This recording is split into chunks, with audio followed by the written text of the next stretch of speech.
another lecture of Unlock NEET. Class, last lecture में we have discussed plastids and also we discussed कि इन plastids का origin कैसे होता है, that is from proplastids. Proplastids आपके meristematic tissues of plant में present रहते हैं, right? Different types of plastids को ये arise करते हैं like leucoplast, chloroplast and chromoplast. Also we discussed 3 different types of leucoplast. So class, today we are going to discuss more about chloroplast. So let's get started. क्योंकि आपकी NCERT textbook में दिया गया है. So सबसे पहले जो term है chloroplast, that was given by the scientist Kemper. Chloroplast भी माइटोकॉन्ड्रिया की तरह सेमी ऑटोनॉमस है, यानी कि इनके पास भी खुद का सर्कुलर डीएनए है और साथ ही दे हैव 70S राइबोसोम, जिसकी वजह से they have the ability to produce their own protein. That is why along with mitochondria they are also considered as semi autonomous. यानी कि माइटोकॉन्ड्रिया ने जैसे बैक्टीरियल सेल के साथ कुछ फीचर्स रिजेंबल किए थे, वैसे ही फीचर्स क्लोरोप्लास्ट भी बैक्टीरियल सेल से रिजेंबल करता है. That is why they are considered to be bacterial endosymbionts. तो अदर देन माइटोकॉन्ड्रिया, क्लोरोप्लास्ट भी आपका सेमी ऑटोनॉमस है एंड बैक्टीरियल एंडोसिम्बायंस है. नाउ क्लोरोप्लास्ट जो है it shows great variations in lower plants. Lower plants में बात करेंगे शेप्स की, तो they can be ribbon shape as in case of spirogyra. They can be star shaped as in case of Zygnema. They can be collar shaped as in case of Eulothrix, cup shape in case of Chlamydomonas, and reticulate or network like structure in case of Oidogonium. बात करें higher plants में, so they can vary from spheroid to ovoid shape, disc like, or they can be lens like in shape. सो आपने देखा कि chloroplast बहुत सारे variation show करता है, both in case of lower plants as well as in case of higher plants. Now class, let's discuss ultra structure of chloroplast. Class, chloroplast का जो ultra structure है ये कुछ रिजेंबलेंस माइटोकॉन्ड्रिया जैसा ही दिखाता है. जैसे माइटोकॉन्ड्रिया की तरह ही ये डबल मेम्ब्रेनस स्ट्रक्चर है. You can see the outer membrane, you can see the inner membrane. Outer और इनर मेम्ब्रेन में डिफरेंस की बात की जाए तो आउटर मेम्ब्रेन में स्ट्रक्चर्स प्रेजेंट है which are known as porins, जिसकी वजह से the membrane become more permeable as compare to inner membrane. और इनर मेम्ब्रेन इसीलिए कहा गया है सिलेक्टिवली परमिएबल मेम्ब्रेन. आउटर और इनर मेम्ब्रेन की बीच की जो स्पेस है that is considered to be inter membrane space. So class, जो inner part है chloroplast का, this is divided into stroma, that is going to be the matrix of chloroplast. ये एक proteinaceous complex है, and thylakoid, these are the membranous structures. Now stack of thylakoid, they are considered to be granum, right? And these granum, they show interconnection or they show association, right? With the help of stroma lamellae और fret lamellae, ये आपस में association show कर रहे हैं, right? Interconnected है with the help of this membranous structure which is known as lamellae, fret lamellae और stroma lamellae. Thylakoid membrane, right class? याद रखना ये बहुत इंपॉर्टेंट क्वेश्चन है, पूछा जाता है आपके एग्जाम में कि थैलेकॉइड मेम्ब्रेन्स जो हैं इनमें प्रेजेंट होते हैं photosynthetic pigments, right, in the thylakoid membrane.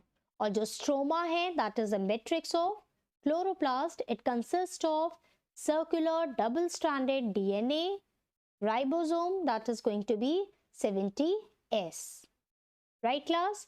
So it should be understood, इसीलिए इसे सेमी ऑटोनॉमस ऑर्गेनेली भी कहा है. साथ ही you could see starch granules, यानी कि जो शुगर फॉर्मेशन होगा that is going to get stored in the stroma और matrix of chloroplast. Two types of chloroplasts could be seen like granule जिसमें granum formation होता है class, right, which is seen in higher plants like bryophytes, pteridophytes, gymnosperms and angiosperm. जबकि ए ग्रैनल में आपको granum formation देखने नहीं मिलता है. It is seen in lower plants like green alga. साथ ही फोटोसिंथेटिक एक्टिविटीज के बेसिस में प्लांट्स को क्लासिफाई किया गया है as C3, C4 and CAM plants. उनमें एंजियोस्पर्म का जो C4 प्लांट है वहां पे आपको ये ए ग्रैनल क्लोरोप्लास्ट देखने मिलेगा. Right, we are going to have more detailing about this part in the further chapters. For now, it should be clear to you that angiosperm photosynthetic activities के basis पे classify किए जाते हैं as C3, C4 and CAM plants. उनमें से जो C4 plants है, they show A granule chloroplast. Right, class? So I hope this part is going to be very much clear to you. जहाँ पे आपने देखा कि outer और inner membrane में which membrane is more permeable? Yes, it is the outer membrane due to presence of porins, right? Inner part of the chloroplast को हमने दो parts में classify किया है, stroma and thylakoids. Stroma is said to be the matrix of chloroplast, जहाँ पे आपको DNA और ribosomes देखने मिलते हैं, जिसकी मदद से ये खुद का प्रोटीन बनाते हैं. Right, class? थैलेकोइड मेम्ब्रेन में प्रेजेंट है फोटोसिंथेटिक पिगमेंट्स. राइट, और साथ ही आपने देखा कि जो क्लोरोप्लास्ट है they can be granal as well as agranal depending on the formation of granum formation. Now class, let's understand the functions of chloroplast. Function that deals with chloroplast is photosynthesis. Photosynthesis जो है class, it is completed in two important steps, that is light reaction and dark reaction. For now, मैं ज़्यादा detailing आपको नहीं दे रही हूँ. There's a chapter that is photosynthesis. वहाँ पे आप इन सारे steps को बहुत डिटेल में पढ़ेंगे. For now, you should know that photosynthesis के दो important steps हैं, that is light reaction and dark reaction. Light reaction नाम से ही पता चल रहा है क्लास कि यहाँ पे सन की लाइट को एब्जॉर्ब करने का काम होगा. Right, then only the process of food production will take place. तो आपको पता है कि फोटोसिंथेटिक पिगमेंट्स जो हैं ये कहाँ पे प्रेजेंट होते हैं for absorbing sun's light? They are present in the thylakoid membrane. इसीलिए क्लास याद रखना that light reaction is going to take place in thylakoid membrane. Very, very important class. And the second step after light reaction is dark reaction, that is going to take place in stroma, that is the matrix of chloroplast. Stroma में dark reaction होगा after light reaction get completed in presence of an enzyme, that is ribosco ribulose biphosphate carboxylase oxygenase. Second important function है class storage of starch. They are involved in the storage of starch. और तीसरा हमने last lecture में discuss किया था that how they are involved in interconversion of plastids. हमने tomato के example में देखा था. We saw in chilies में कि कैसे this green chilies they get converted into red chilies. Chloroplast getting converted into chromoplast. और टोमेटोज के केस में हाउ आर दीज ल्यूकोप्लास्ट, यानी कि ये जो यंग ओवरी है टोमेटो की, it get converted into young tomato, right, and then into mature tomato. तो एक young ovary leucoplast to chloroplast to chromoplast, how do they get interconverted? So these are the important functions of chloroplast, right? Involved in photosynthesis, starch का storage करते हैं और साथ ही they are involved in the transformation of plastids like leuco to chloro to chromoplast. So class, in today's lecture we understood an important term chloroplast.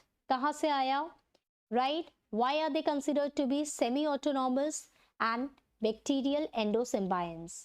हमने समझा ultra structure chloroplast का. Also we understood कि chloroplast it shows great variations in shape with respect to lower plants as well as higher plants. Ultra structure में आपने देखा कि stroma और thylakoid membrane, right? They are the important part of chloroplast. Thylakoid membrane में present रहेंगे photosynthetic pigments और stroma that is the matrix of chloroplast, इसमें present रहेगा आपका एक बहुत important enzyme that is rubisco. Functions में आपने समझा that they are involve in photosynthesis which get completed in two important steps, that is light reaction and dark reaction। दोनों की लोकेशन आपको पता होनी चाहिए, what are granule and what are agranule chloroplast and how are they involved in interconversion of plastids from leuco to chloro to chromoplast। So class, hope you understood the lecture. If you do, please do like, share, comment and subscribe to Unlock NEET, and stay connected and stay tuned for our next lecture where we are going to have more detailing and more discussion about other organelles of eukaryotic organisms. Thank you and have a great day.